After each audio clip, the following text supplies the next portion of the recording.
जन्मपूर्व अवस्थेतील गती आणि जन्म प्रक्रिया हे आपण बघतो. मागच्या लेक्चरला आपण काय भेटलं, पुनरुत्पादनाची आव्हाने आणि त्याच्या संदर्भात आपण हे काय म्हणतो ते आव्हानं किंवा निवड हे. आता जन्मपूर्व अवस्थेची गती आणि जन्म या संदर्भात आपण डिटेल अभ्यास करणार आहोत. हे बघा विद्यार्थ्यांना, जन्मपूर्व अवस्थेची गती आणि जन्म प्रक्रिया. जेव्हा फलन क्रिया होते ते कसं बघा, पुरुषाच्या रेतपेशी ही स्त्रीच्या काय करते, आपले पुरुषाची रेतपेशी स्त्रीच्या गर्भामध्ये किंवा स्त्रीच्या योनिद्वारामार्फत ती रेतपेशी टाकली जात असते, बरोबर आहे. आणि ती टाकल्यानंतर काही येत्या 24 तासामध्ये तिचं काय होतं, फलन होतं. ज्या वेळेस काही 2 तासामध्ये ते फलन होतं, ती काय होते, गर्भाची वाढ किंवा गती व्हायला तिथं सुरुवात होते. म्हणजे नवीन जीवाला तिथं सुरुवात होत असते. जन्मतः स्त्रीच्या अंडपेशी 4 ते 5 लाखाच्या अंडपेशी त्या असतात. पण जेव्हाची पौगंड अवस्थेपर्यंत तेव्हा त्या अंडपेशी परिपक्व होत नाही. मासिक पाळी सुरू झाल्यापासून तर रजोनिवृत्तीपर्यंत 28 दिवसापर्यंत बीजविमोचन होत असतं. आणि बीजविमोचन हे एक अंडपेशी कुठल्या तरी अंडाशयातून ती काय होते, बाहेर हे पडत असते. आणि गर्भाशयाच्या नलिकेत टोकाला झालरीसारख्या असल्यामुळे ते आकर्षित तिथं जाते आणि ते हळूहळू पुढे ढकलले जात असते. आणि गर्भाशयापुढे काय होत असते, ढकलले तिथं जात होतं. आणि त्याच नलिकेत संयोग जर रेतपेशी जे आला तर ते फलन व्हायला तिथं सुरुवात होते. रेतपेशी अत्यंत सूक्ष्मही असते आणि ती अत्यंत आपण म्हणतो की पौगंड अवस्थेपर्यंत 10 दिवसांनी जवळजवळ काही लाखाच्या आसपास रेतपेशी तिथं तयार होत असतात. ज्या स्त्री पुरुषाच्या समागमाच्या वेळी जेव्हा ज्या रेतपेशी तयार होतात त्या नुकत्याच तिथं काय होतात, तयार झालेल्या असतात. आता यामध्ये त्यांनी सांगितले की जेव्हा रेतपेशी स्त्रीच्या योनी मार्गात शिरत असते, ती गर्भाशयाच्या तोंडातून गर्भाशयाच्या नलिकेत तिथं शिरत असते आणि त्याच वेळेस ती अंडपेशी पोचलेली असते. आणि 300 दशलक्ष रेतपेशीपेक्षा थोड्याच पेशीचा प्रवास हा पूर्ण होत असतो. आणि अर्थात अंडपेशी फलित करण्यातच एक रेतपेशी काय असते, पुरेशी असते. प्रत्येक रेतपेशी आणि अंडपेशी मानवी गर्भ तयार करण्यासाठी ही तिथं एक अनुवांशिक देणगी तिथं निर्माण होत असते.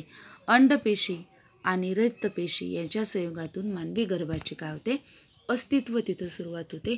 आणि 9 महिने 10 दिवस जी सुरुवात होते त्यालाच त्यांनी काय म्हटले, जन्मपूर्व अवस्था असं म्हटलेलं आहे, बरोबर आहे. आणि जो काही कालावधी जन्मपूर्व अवस्थेचा आहे तो 280 दिवसाचा कालावधी आहे. कमी अधिक 180 किंवा 334 दिवसापर्यंत पण तो राहू शकतो. आणि जे पोरगं जन्माच्या आधी किंवा 280 दिवसाच्या आत जन्माला येतं त्याला काय म्हटलं जातं, अकालपक्व असं म्हटलं जातं. हे बघा विद्यार्थ्यांना, आता हा आठवड्यानंतरचा गर्भाचा होत जाणारा विकास बघा. पहिला आठवडा जो काही आहे त्यामध्ये फलन झालेल्या अंडपेशीचे विभाजन होऊन 7 दिवसापर्यंत अंडपेशीचे काय होत असते, रोपण होत असते. दुसऱ्या आठवड्यामध्ये रोपणाची क्रिया पूर्ण होऊन बाळाच्या रक्तबधिऱ्यांची निर्मिती होऊ लागते. तिसऱ्या ह्याच्यामध्ये काय होतं, मेंदू आणि मज्जारज्जूची निर्मिती होते. चौथ्या काय हृदयाची रचना पूर्ण होऊन स्पंदनाला तिथं सुरुवात होते. हातापायांचे ठोटोळे तिथं दिसू लागत असतात आणि गर्भाची लांबी 4 मीटर वाढते. 5व्या आठवड्यामध्ये डोळे, नाक, कान याची निर्मिती होते आणि मेंदूची वाढ आणि गर्भाची वाढ निर्माण व्हायला लागते. 6वा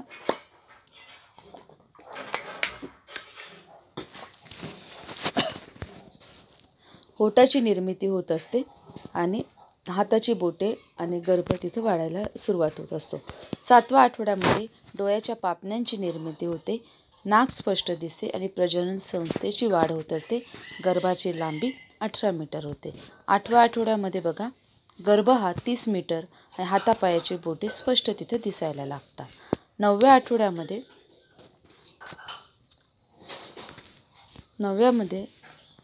डोक्याच्या वजनामुळे गर्भाशयात बाळ डोके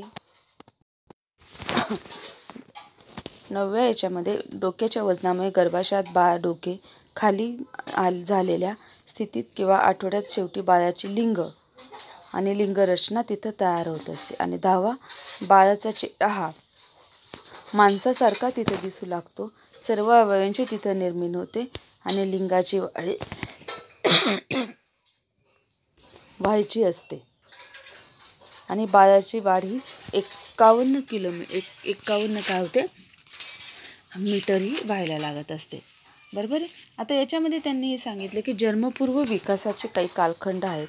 जन्मपूर्व विकास हा कालखंडामध्ये 3 भागामध्ये होतो. अंडावस्था, भ्रूणावस्था आणि गर्भावस्था. अंडावस्था किंवा बीजावस्था जे काही म्हटलेलं आहे त्याला जर्मिनल स्टेज असं म्हटलेलं आहे की या अवस्थेचा कालावधी फलनापासून 2 आठवड्याचा असतो. तो टाचणीच्या टोका एवढा फलित पेशी गर्भाशयाच्या ती नलिकेतच असते. तिचे पोषण हे अंडपेशीतील पेशीद्रव्याने तिथं होत असते. तिच्यातील दिवशी पेशी हे विभाजन सुरू होत असते आणि प्रत्येक बीजाला 32 पेशी येत असतात आणि दुसऱ्या दिवशी त्या दुप्पट होतात आणि त्या आठवड्याभरातल्या जवळजवळ 100 ते 150 तिथं पेशी तयार होत असतात. जशा जशा त्या पेशी वाढत जातात जसं त्या पेशींची वाढ ही अंतःस्तर आणि बाह्यस्तरापासून होत असते. बाह्यस्तरापासून कालांतराने वार, नाळ, गर्भोदकाची पिशवी तयार होते आणि अंतःस्तरापासून मानवी आकार गर्भधारणेपासून जवळपास तयार होत असतो. आणि 10 दिवसांची बीजाचे रोपण हे गर्भाशयाच्या कडेला प्लांट होत असते. आता याच्यामध्ये त्यांनी सांगितलं भ्रूणावस्था एम्ब्रॉनिक स्टेज. या अवस्थेमध्ये 2 आठवडे 3 ते 7 आठवड्यापर्यंत भ्रूण आणि इंद्रिय मूलभूत शरीर रचना विकसित होते. सुरुवातीला बाह्य त्वचास्तर अंतःत्वचास्तर हा तिथं होत असतो. कालांतराने बघा गर्भाची त्वचा, केस, दात, मेंदूची मज्जारज्जा तयार होते आणि अंतःस्तरापासून पचन संस्था 28 ते 30 आठवड्यापर्यंत संस्था तिथं वाढायला लागते. आई बाळ याच्यामध्ये नातं तिथं तयार व्हायला लागतं. जर आईच्या जीवाचा धोका असेल तर गर्भाशयात सोनोग्राफी एक्सरे तिथं तयार केले जाते कारण बाळाला इजा होऊ शकते आणि श्वसन संस्था तिथं तयार होत असते. बरोबर आहे. आता मध्यम स्तर जो काही आहे बघा बाळाचे प्रत्येक आठवड्यामधला जो काही कालावधी आहे तो बघा. मध्यम स्तरामध्ये त्यांनी सांगितलं की मेसोडर्म स्नायू, अस्थिस्थिती, रक्त अभिसरण तिथं तयार होत असतं. आता याच्यामध्ये भ्रूणावस्थेमध्ये भ्रूण हा मानवी आकार वाटत नाही पण जसा काही छोट्याशा माशाच्या शेपटीसारखा तिथं दिसतो. डोळे, नाक, होठ बारकाईने या तिथं तयार व्हायला लागतात आणि दर मिनिटाला 1,00,000 तिथं पेशी या तयार होत असतात. आणि तिसरी अवस्था म्हटलेली गर्भावस्था 8 आठवड्यानंतर जन्मापर्यंत असते. बरोबर आहे. बघा विद्यार्थी मित्रांनो, प्रत्येक अवस्थेचा एक कालावधी तुम्हाला मी एक सांगते. जी अवस्था अंडावस्था म्हटलेली आहे तर ती खूप याच्यामध्ये 2 दिवस गर्भाशयाच्या नंतर 2 आठवडे तर 8 आठवड्यापर्यंत याचा कालावधी आहे. आणि गर्भावस्था या अवस्थेचा कालावधी 8 आठवडे तर जन्मापर्यंत असतो. आता या अवस्थेमध्ये कोणतेही तिथं अवयव तिथं निर्माण होत नाही पण काही गर्भाची वाढ ही वाढ जलद गतीने होत असते. आणि या अवस्थेत भ्रूणाच्या डोक्याचा आकार हा कमी होऊन धडाची व इतर अवयवांची वाढ ही तिथं निर्माण होत असते आणि डोके हे लहान लहान वाटू लागत असते. गर्भाचे वजन 5 ते 6 अंश एवढे असते. तर 3 महिन्याच्या गर्भाला जवळजवळ नाळेद्वारे गीता किंवा नाळेद्वारे 3 महिन्याच्या गर्भाला नाळेद्वारे गीता आणि व सुकरता पण येते. बोटाला त्यांच्या नखे येते. याचे अस्तित्व मातेला तिथं समजू लागते. बाळाच्या हालचालीला मातेला कळतात. मेंदूची वाढ ही झपाट्याने तिथं व्हायला लागते. मेंदूचे दोन्ही गोलार्ध जलद गतीने वाढायला लागते आणि मायलिन सीचे स्तर तिथं वाढायला लागतात. नंतर भोवती मेंदूद्वारे इतर अवयवांचे संदेश हे व्हायला लागतात आणि गर्भधारणा झाल्यापासून तर 8 ते 24 आठवड्यापर्यंत हार्मोन्स तिथं तयार होत असतात आणि स्त्री आणि पुरुष यांच्या लिंगामध्ये फरकही तिथं व्हायला सुरुवात होत असतो.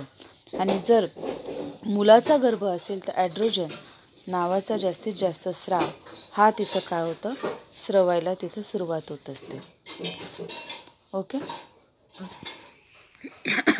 आणि यामध्ये पुढचं त्यांनी ते सांगितलेलं आहे जन्म प्रक्रिया, जन्मबर्थ प्रोसेस हे तिथं म्हटलेले.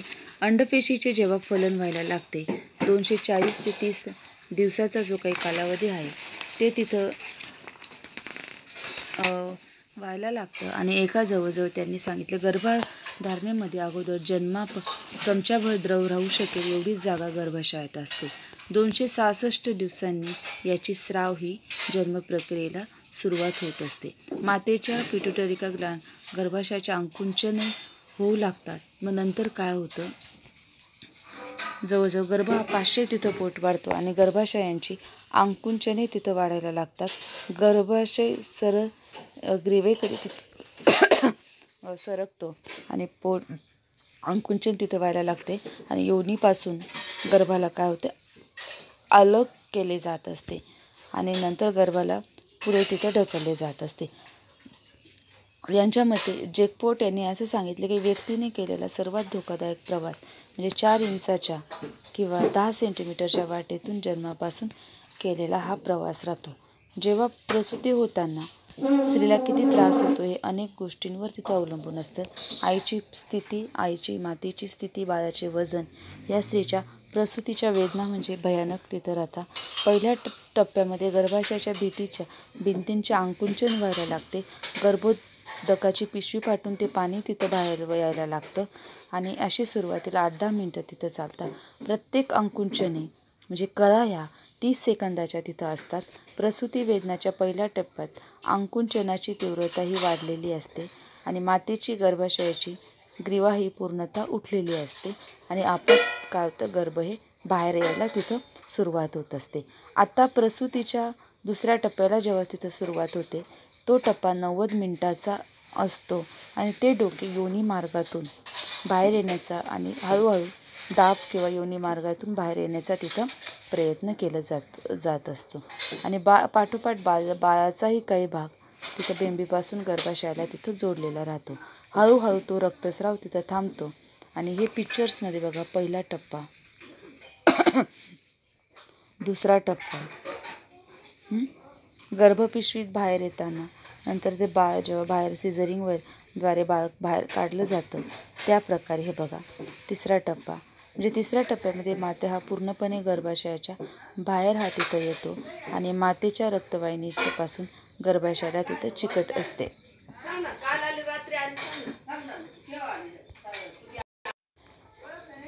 तर याच्यामध्ये बघा हे जेव्हा पाहिल्यानंतर जन्माचे प्रकार त्यांनी सांगितले की नैसर्गिक जन्म, पार्श्वजन्म आणि आडवे मूल. कोणत्याही मातेच्या ज्या प्रकार आहे की बाध्य पद्धतीशिवाय मातेच्या योनी मार्ग